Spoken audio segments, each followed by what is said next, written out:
Okay, so you see photographers all the time going on about how much light and how light's important, how much light's in the scene, reading the light meter. And I'm just looking at these ponies going through here, look.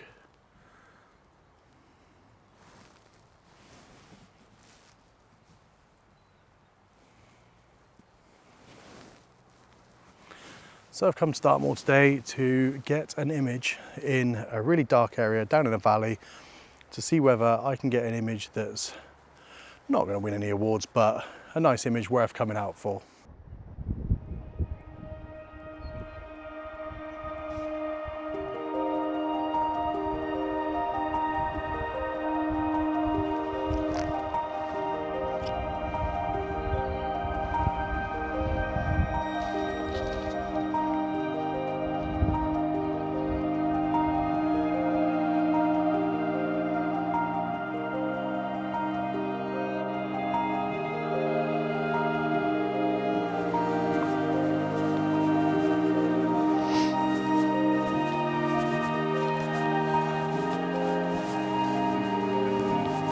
Welcome to another video.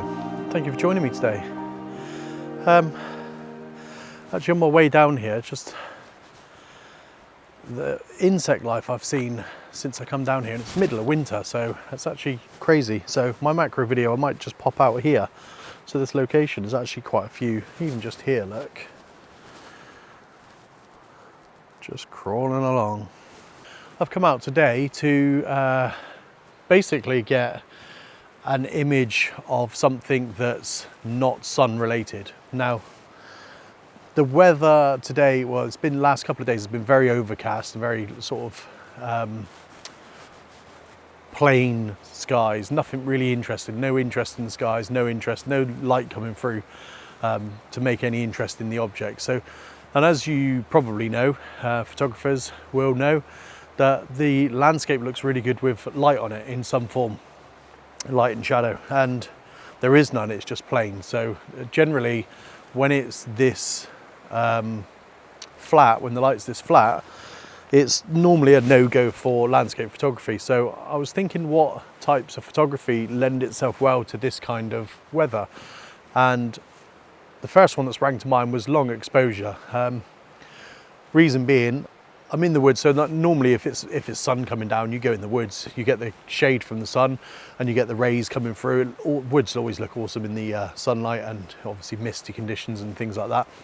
But long exposure is best lent to sort of neutral skies, so you can control, like when you've got sunlight coming through and your exposure changes all the time and you're doing long exposure, it's going to mess up your image. So this sort of weather is perfect for long exposure photography. So I'm going to give this little creek a go. Now, it's not, I've never been here before actually, it's the first time I've been here, although I did do a video just up the top of this hillside, just up here on the fly agaric mushroom, back in September, October sort of time. So I have been up there before, and I knew there was water here, that's why I came here, but I've never actually seen it for myself. And I'm sure through the summer this will look completely different, but at the moment it just looks a bit barren and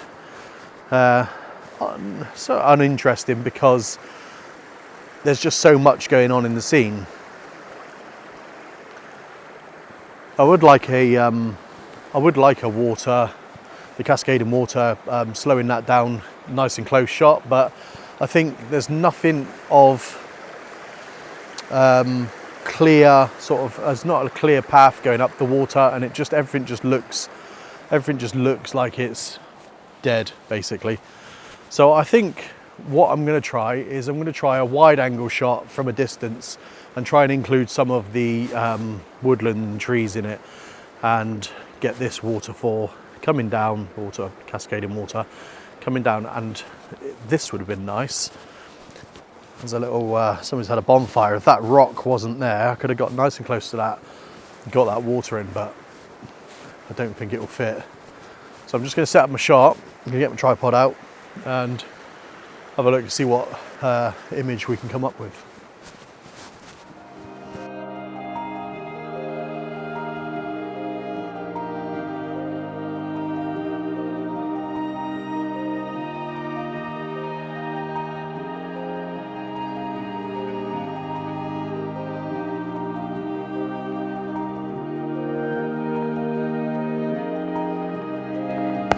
Okay, so the first shot I'm going to go for is the closer shot of the two. I'm going to try a wide angle as well from over here by the fire pit, but for a minute I'm just going to go nice and close.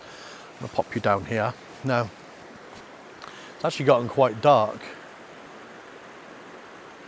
so I don't know how much of a neutral density filter I'm going to use, whether I'm going to try the polarizer first on its own and then see what that looks like, and then I might just add the neutral density filter afterwards.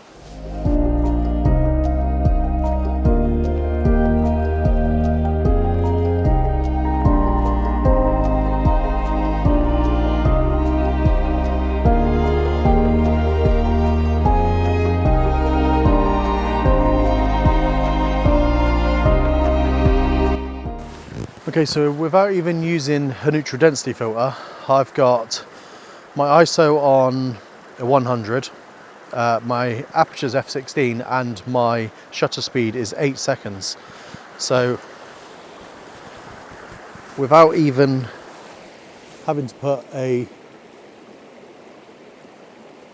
neutral density filter on, we've already slowed the water down.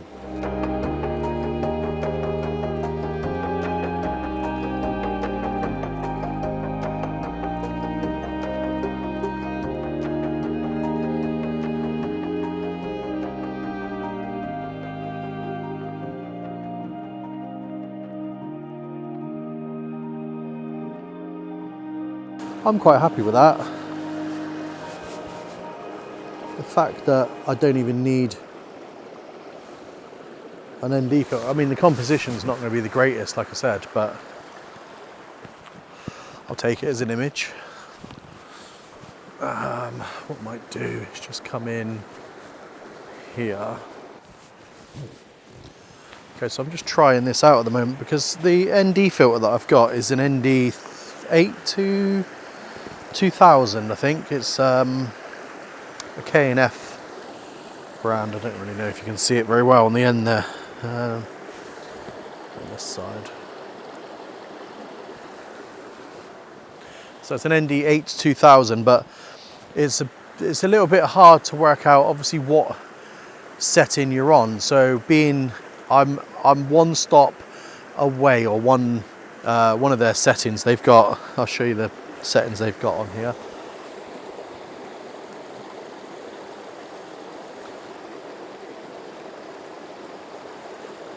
So you've got a minimum, then you've just got a load of dots, and then you've got three. It's a bit hard to see. I'll make a separate video about it. They've got three separate, like it's like the end of the thing, and then when you go any further, you get the cross from where the glass intersects, I guess. But with this one, if you go to the third one, to the max, you get that cross in it, so it doesn't give you the full extent of the thing. So I don't know whether I'm at 2000 or I'm at 1800 or what I'm on, so it's a bit hard to tell. So it's kind of hit and miss on the timing. So I've done a 3-minute exposure for this one. I'm going to see how that comes out.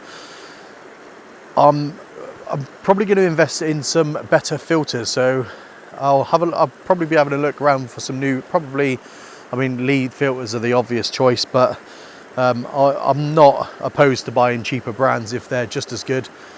So, I mean, a lot of my equipment, I've got the Canon glass and the Canon camera, but a lot of my other equipment are K&F and newer, and this Yongyu, is it? Yongyu, yeah. So I do have a lot of equipment that's not knocked off, but I guess the technology is based on other designs. So something will come out and then they'll bring it out better or cheaper or whatever they do. So I'm not opposed to buying that sort of stuff, but I will have to have a look around and have a look. But for now, I'm using the K&F ND filter. I'm quite pleased with the results you get with it, but it's just the inconsistency that you can't really set an image and go, okay, this is what I'm going to need. And this is the timer I need. So I'm wasting 3, 5, 10 minutes trying to work out my settings, which gets a little bit annoying. So 1 second, and that's done. So see, that's, oh, let's start it again. Stop. Let's have a look. Okay, so it's still a little bit on the dark side, 3 minutes, but I think, if I'm perfectly honest, I think 3 minutes would be more than enough. So what I'm going to do is I'm going to drop I'm on F13 at the moment. I'm going to drop that down to F8. So F9 at 3 minutes at the moment. We'll see how that turns out. Okay, so we didn't really need the neutral density filter on here because the light is so dull. I'll pop the image up on the screen. So here it's just finished now. Don't know why that restarts all the time. So there it is. So I'll pop that up on the screen. Let me know what you think. Just polarizer or with the ND filter? Let me know what you think in the comments.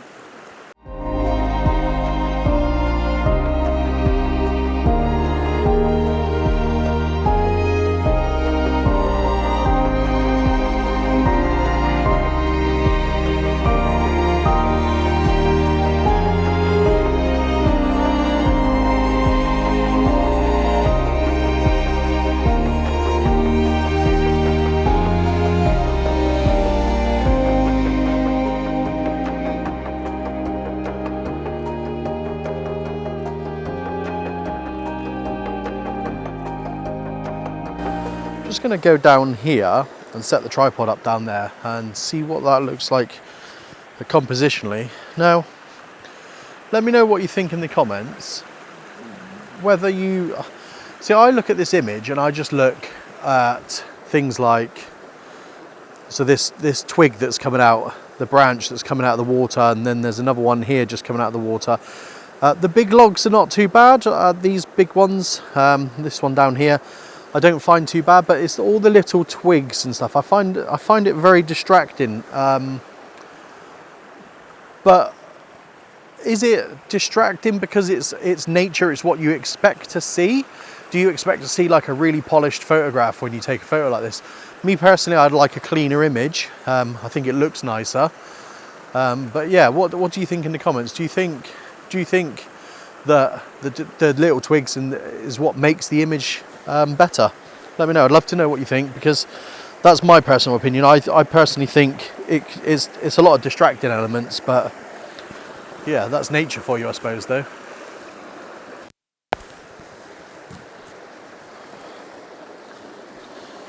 Ooh. Okay, so just to quickly describe this one, I'm obviously going to use this as my main focal point, and then I'm going to probably crop in to this point. I can zoom, but I don't have a lot of zoom, and I don't know whether I want to retain some of this side of this bank and the side of this bank to frame the water. So I'm probably going to crop in post, and that's how I'm going to take this, and then hopefully all this will be nice and blurry, and hopefully should be a nice image. So if you've never done long exposure before, let me just quickly talk you through the process. So what your goal is to drag the shutter, so you're opening up your shutter for longer and exposing as much light as you can onto the sensor, and then what happens is anything moving in the image is going to look blurry, and ideally you want a nice, like today the conditions are perfect, there's no wind, so all our foliage in the background is going to be nice and clear, well, with the exception of a couple of bits where there's a little bit of wind, but most of the foliage is going to be nice and clear. But our water is going to be really smooth and silky, and it's going to look like kind of like a milk bath kind of effect. And this is why we'll put the ND filter on the end. Is obviously it's like putting sunglasses on. It blocks out light, so it allows you to open up your shutter for longer. 6, 5, 4, 3, 2, 1, done.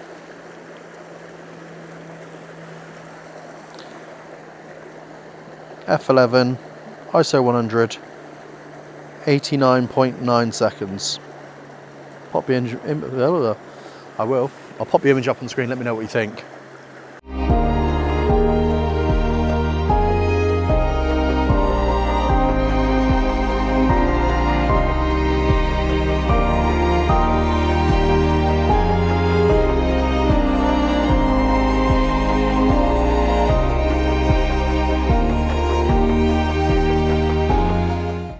Okay, so that's me done for another video. So did I get an image that was worth coming out for on an overcast day? And actually I say overcast, it's nearly sunsetting. Sun's just about to set and the sky is actually clearing up a little bit now. But yeah, was the image worth getting? Let me know in the comments. I enjoyed my time out. I was only out for an hour. I enjoyed it and I got out. So if you haven't subscribed, please do consider subscribing. And if you like this video, please do consider giving it a thumbs up. And I will catch you on the next one.